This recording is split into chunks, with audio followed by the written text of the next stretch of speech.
Hi, and welcome to the Owatonna Today Show. Thank you so much for joining us. We love that you watch us right here on Charter Channel 8, 6 days a week.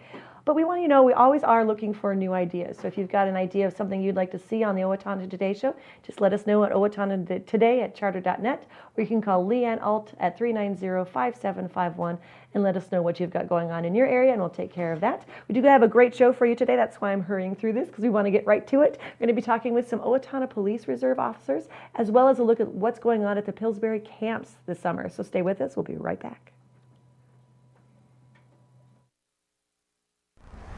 I'm Dan Branstad of Carlson Branstad and Company, Certified Public Accountants. We support the Owatonna Today Show. Owatonna Public Utilities, real people, real reliable, real progress. Making life a little easier day after day, taking pride in our community, listening to what you say, a voice you can talk to. We're growing with you in mind in everything we do. Owatonna Public Utilities. Greetings, I'm Laura Ressler, Director of the Steele County Historical Society, and I welcome you to our History Center. We invite you to join in all our activities events where we honor the past and look towards the future. And welcome back. We're to the Owatonna Today Show. I have in studio with me Dan Peach and Kevin Knopick. Hello. Hi, how are you today? How are you guys today? Good. Good. You look great in blue. Thank you. Have you gotten that you look good in uniform? Sometimes. Your mom says it? Perfect. Yeah. Well, I want to, if you don't mind, really quick, I'd love for you two to introduce yourselves and then let us know what you do in the community, and then we'll kind of get into the nitty-gritty of what the reserve is. So we'll start with you. My name is Dan Peach. I'm 20 years old. I've lived in Owatonna all my life, and I'm an active member in the Owatonna Police Reserve Unit. I started right away back last March when the program was first established, and I've been here ever since. And you're a student? Yep, I'm a student. I'm currently attending Minnesota State University, Mankato, majoring in law enforcement. Okay. I have about another year until I finish, so... Junior this year? Yep. Congratulations. So, thank you. You'll get senioritis next year. Absolutely. And you, sir? My name is Kevin Knopick. I'm a 30-year member of the Owatonna community, and I also joined the reserves in March when it began, and I am employed by the city of Owatonna. I'm a park and recreations worker. Mm-hmm. So both of you have had an interest in law enforcement. You've either dealt with it or there's been aspects of it that have kind of spoken to you. So let's talk with you first, if you don't mind, Dan. Tell me a little bit about why you decided that law enforcement was something you wanted to go into. Law enforcement is always something that I've really loved and passionate about, and ever since I was really little, I wanted to be a police officer. So I started doing ride-alongs when I was 16, and I was in the Explorer program with the Owatonna Police Department. And then when the reserve unit established, I thought this would be the perfect opportunity for me, and I loved it ever since. Do you think they kind of started it for you, maybe? Yeah, that'd be nice. It kind of worked out just like that, though, Absolutely. didn't it? Because you were just starting your education, and it worked out really nice. Very good. What about for you, Kevin? What was kind of the starting point for you for being involved in this? I've worked for the parks for almost 8 years, and we have a lot of great people that utilize our parks, but there's also the darker side of it, which includes some vandalism and behavior that's not always real acceptable for a park setting. So for me to join the reserves, it was a way to proactively learn how to deal with some of those situations a little better, and to also give back to the community, because I think Owatonna is one of the greatest communities, and it's just been a great chance to give back. Well, let's go ahead and talk a little bit about the Reserve Program, and we'll do that with you, Dan. What is the Reserve Program specifically? The Reserve Unit for the Owatonna Police Department is a unit that is made of citizens in the community. It doesn't necessarily have to be Owatonna. We have a few members from surrounding communities. Okay. And the Reserve Unit has different establishments that we do. One of the main reasons it was established was for emergency call-outs. So if there's such active weather as tornadoes or anything like that, and there's like catastrophe? Yep. Yeah. I'm feeling you, yeah. Yep. We'll be called out to that, or if there's fires and we need to block down roads or do traffic control for accidents. And then there's other things such as events in the community, such as a color dash run we recently had on Saturday. We'll work with traffic control and try to make sure the pedestrians and the runners are safe, and different events like parades and whatnot. Then we also do patrols such as park and downtown patrol. So we'll patrol the parks, we'll be active in the community, we'll talk to the kids at the playgrounds, talk to their parents, and just get them comfortable with the police department so they're not afraid of the police and that they know we're approachable in the future if they ever need anything. You were telling me a little bit about that, about how for you that's kind of your passion is to work with the kids. What about that is that? It really is. I really enjoy working with the kids because kids are our future, and I really want them to make sure that they're not afraid of the police department, and that if they ever need us, that they can feel safe and trusted with us, and that they can trust us with anything. Because like you said, for yourself, you also have loved being a police officer kind of for so very long. Oh, absolutely. And so you've never kind of had that fear of the police, the department themselves. Right. When you were little, did you used to approach police officers? I did all the time, and so I kind of want to give that back if there's little Yeah. kids that are interested. So I show them off the squad car. They can sit down and see what the squad car is all about, and we talk about different... Not be afraid of it Oh, necessarily. absolutely. Yeah. How many people are in the reserve unit right now? There are currently 16 active reserve members. We do have a total member of 20 that can join, so we're always taking applications. So if someone's ever interested, they can stop down to the Law Enforcement Center and pick one up at the front desk. And what I love about both of you is that you, for very different reasons, for you it's just something you're passionate about, it's something you'd like to go into, so there's that. But then for you also, Kevin, it's kind of because you do work in the park system and you do want to give back, and your passion is a little bit of keeping those parks a little bit safer. Yes, absolutely. Yeah. We have wonderful people here in Owatonna, and we also have wonderful parks, and it's nice to see people enjoy those parks and be able to feel safe in those parks and have those parks very clean and presentable. When you do work, because I'm sure you work all day in the parks, and then as a reserve officer, do you also work in the parks then too? Yes, Okay. yes. Part of our mission is to conduct park patrols. And I should mention overall, the reason the reserves were brought about, one of our objectives is to take a little bit of the duty off of our regular officers, whom are very busy and do a great job in this town. And so that's why we handle the duties we do. So it doesn't tie up a full-time regular licensed officer. Because there's you're limited in what you can do. You cannot arrest anyone other than a citizen's arrest.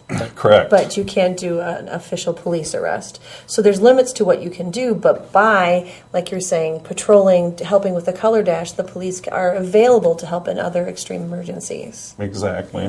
Yeah. So to be able to prepare you for this, because your level of knowledge of the law and of what is right and how to drive a police car is much higher than my own. It's because of the training that you've gone through. So tell me a little bit about some of the training that you've had. Absolutely. The training we've had has included everything from how to conduct traffic control, Meaning just to how to make, like if there's an accident, how to move the traffic around that accident. Exactly. Okay. Exactly. And that would also include funeral escort. Okay. If there's some type of emergency to also conduct traffic control for that. Okay. So, and the other training would include radio training and Like the things to say, the codes, that kind of thing, so you know what's happening at the situation? yes, it's more about how the radio functions and the different bands, Oh, okay. because the radios we use today, of course, are technologically advanced. So, Which is good, because I know that one of the things that they learned from the World Trade tragedy was that not everybody had the same technology, and it was kind of hard for them to be able to communicate. And so since then, I think things have changed quite a bit to make sure. Yes. So are you also had training on how to work with other departments, like the fire department and that kind of thing as well? not especially at this time, but Okay. that could be part of our training in the future. What has been something that's been you've kind of surprised you as you've gone through some of this training? What surprised me is the number of responsibilities that our police department has. I mean, they do a lot of different things. And one of those things that's kind of unique to the community would be house checks when people go on vacations. See, and this is something you mentioned to me that I did not even know was something that we could do. What is a house check? A house check is when an officer goes to a residence that we know are on vacation and they have requested to have their home checked.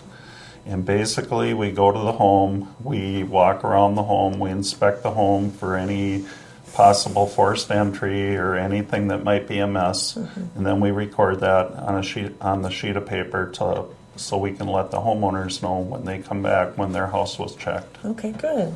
So, Dan, in the little bit that we have left, I want you to when people see you out in the community, kind of what are you hoping that interaction will look like? I really hope that people come up to us because we are approachable out there. If they have any concerns, we're more than welcome to listen to them. If there's anything that we can do for them to help them out, or if they just want to come up and talk to us and see how their day is doing and whatnot, we'd love to talk to anybody out there. So if you see us out on patrol in the parks, feel free to approach us. Yeah, and did I hear that you have stickers for the kids sometimes? Absolutely. We do pass out a little junior police badge stickers. Oh, okay. And so, but it does cost the kids a high five.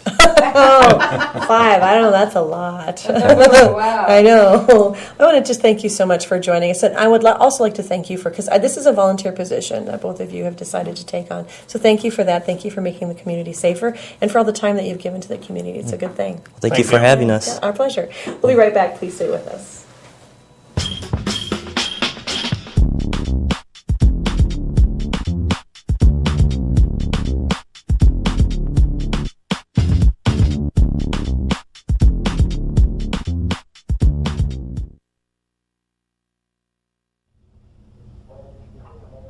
When using a fire extinguisher, we suggest using the pass system. Pull the pin at the top of the extinguisher that keeps the handle from being accidentally pressed. Aim the nozzle toward the base of the fire. Squeeze the handle to discharge the extinguisher. If you release the handle, the discharge will stop. Sweep the nozzle back and forth at the base of the fire. After the fire appears to be out, watch it carefully since it may reignite. If you have the slightest doubt about whether or not to fight the fire, get out and close the door behind you. This has been a safety message from the Owatonna Fire Department. Did you know that it is illegal in the city of Owatonna to host or allow a gathering where minors will be consuming alcoholic beverages on your property or in your residence? Did you know that it is illegal to provide minors with alcohol unless they are your own kids in your own home? Underage drinking leads to increased risk of future chemical dependency, engaging in more serious criminal activity, and becoming a victim of a crime. Please help keep our kids and our community safe by not encouraging, hosting, or allowing underage drinking. This is a message from the Owatonna Police Department and the Safe and Drug-Free Coalition of Steele County. Hi, I'm Glenn Mager. And I'm Tim Thomas of the Brick Mager Funeral Home, and we're proud to serve the Medford and Owatonna areas with cremation and traditional funeral services. And we're proud to be a part of the Owatonna Today Show. Hi, this is Barry Gillespie, president of ERA Gillespie Real Estate, where our pledge is to save you money, save you time, and simplify your life. And we're proud supporters of the Owatonna Today Show. Hello, I'm David Einhaus with the Owatonna Foundation. Thank you to all of our donors who have helped make Owatonna a better place to live. Will you join us today with a financial gift? Owatonna Foundation is a proud sponsor of the Owatonna Today Show.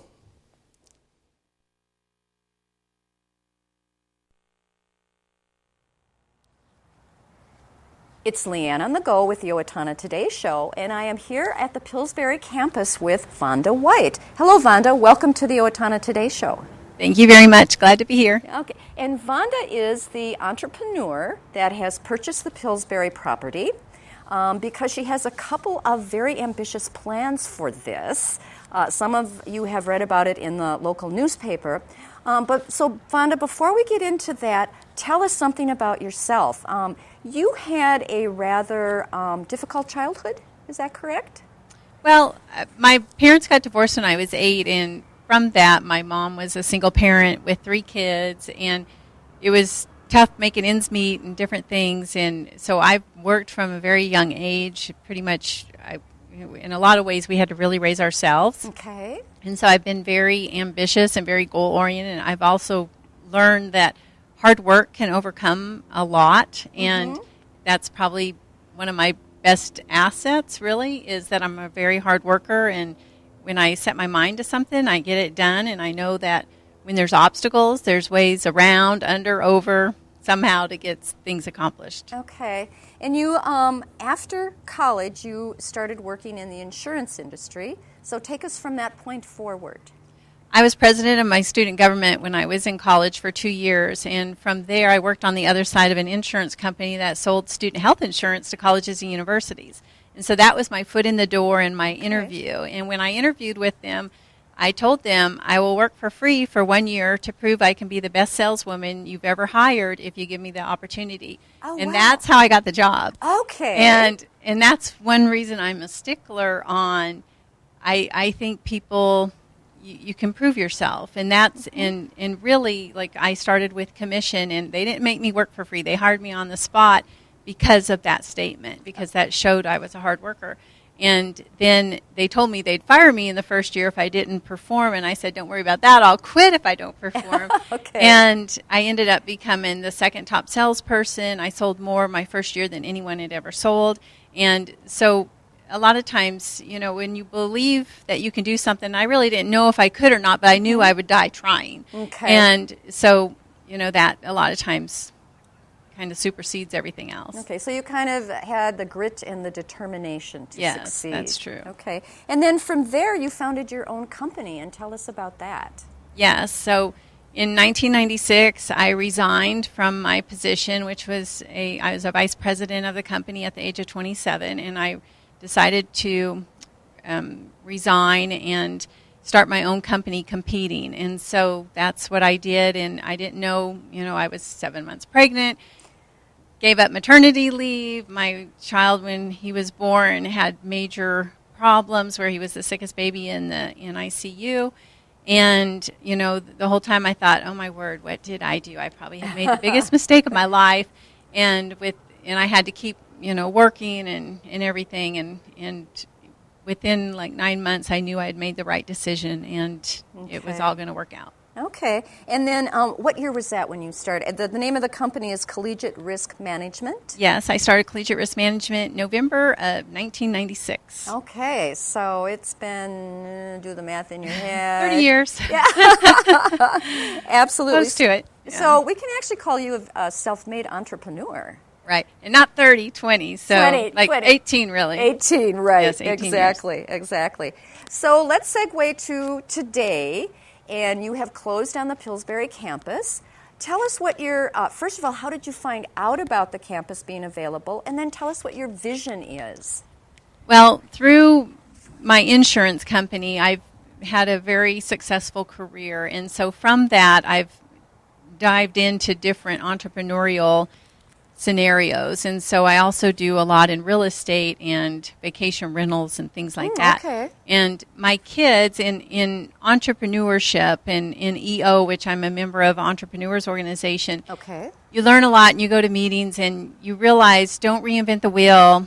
A lot of it is rip off and duplicate. So if you see something being done or something successful, how can you tweak it? How can you make it better? And that's what we learn, and that's what I've always used kind of in my make businesses. it your own kind Yes. of thing. Okay. And so my kids have gone to summer camp up in New York, and as a parent, when I went to the Parents' Weekend, I was blown away by what these kids could learn in a 2.5 week period, and it was amazing. And I realized, you know, this is phenomenal, and I would love to be a part of something like this. And there was things that could be improved. Okay. And so I started at that point looking for opportunities to be able to purchase a summer camp. And I've worked for about over 2 years trying to find the perfect opportunity and what would work. And I almost was getting ready to buy something in New York when I felt like it was way overpriced, and they wouldn't negotiate, and they wouldn't come down, and I really was at the end of my rope. And I got it was a weekend, because I was like, I have to get this resolved this weekend. And it was in like the end of October or first part of November.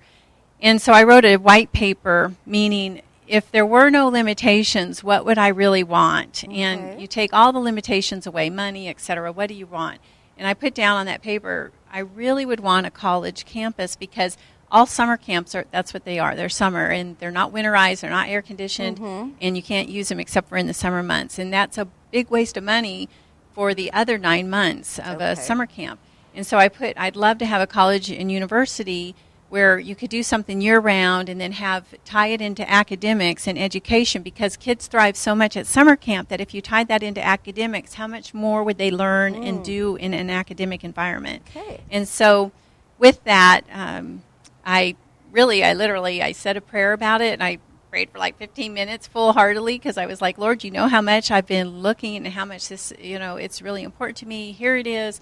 Please help me, because I don't know what to do, if I should try to purchase this New York thing or not. Mm-hmm. And so I went on the internet and I looked for colleges for sale, and I found the 3, and Pillsbury was among one of them. Okay. And so, this was like late Saturday or early Sunday, and then so I had to wait till Monday morning in order to follow up on them. Sure. And so I made the calls Monday morning on all 3, and when I talked to Doug Belmore and found out from the bank that the sale didn't go through because it said sell imminent, and he said it didn't go through, and so I ended up scheduling to come meet with them that week because I wanted to see the property, because it sounded too good to be true, what the price was, what the condition was, etc. Because I'd seen a lot of camps where they were really run down. Okay. All the wiring had been stolen, everything was a mess. And so when I came, I was like, this really could be it. And I brought some people from New York to help me when we looked at it initially, got all their feedback, and so that's really how I got to Pillsbury. So in actuality, then, you are actually planning 2 segments of this. One is the Camp Pillsbury, which will open this summer. June 15th, June right. 15th, and that is geared towards children or teens. Well, it's geared towards, we're doing 5 to 17-year-olds. Oh, okay. And so different age groups, and based on intermediate, beginner, and advanced skills. But then, too, the younger people will be segued, from the older. But sometimes you'll have a dancer who's 8, who's as good as a 17-year-old dancer who, might have just been dancing for a little while or something like that. But a lot of times when it comes to acting, singing, dancing, and different things in performing arts, sometimes younger kids are just as talented as an older kid. And so you're looking at gearing the curriculum for Camp Pillsbury in the arts? Is that what it is? Performing arts. Performing arts. Okay, perfect. And as you know, Owatonna is a big music community, too, with the history of Harry Wenger and the Wenger Corporation and stuff. So that's phase 1. And then coming in the fall, then, you are looking at opening up Pillsbury Global Academy. And tell us very briefly what that is about. Well, that was the name that the other investors were using. And so our name is really Pillsbury College Prep and Camp. Okay. And the only reason, if we were at a different time period, we'd maybe be starting with the school first. But because of where we are in the school year, we're starting with the camp, which starts in June. And then the school actually starts the day after Labor Day. Okay. And so we're working on all the curriculum and the partnerships that we have with the accreditation and different things for the school side. But what we want is where the camp activities, which we've gotten accredited through an accredited school already, that kids can, for example, take dance or music and different things and actually get credit for electives for them. Okay. And so we've gotten that done for the summer, so if students want to do that. And then also with the curriculum, we have 120 accredited courses that kids can take that they can get credits for. And so anyway, they can start this summer or in the fall for the whole school year. Oh, okay. So. All right. And then tell us who you are in partnership with here in the community. Well, we've got several partnerships going. Fun one is the lacrosse team. They're going to start, I think they have a game tonight. And then they have practice for the next month, and they're using our field and great. Doing all that with the lacrosse, the local community.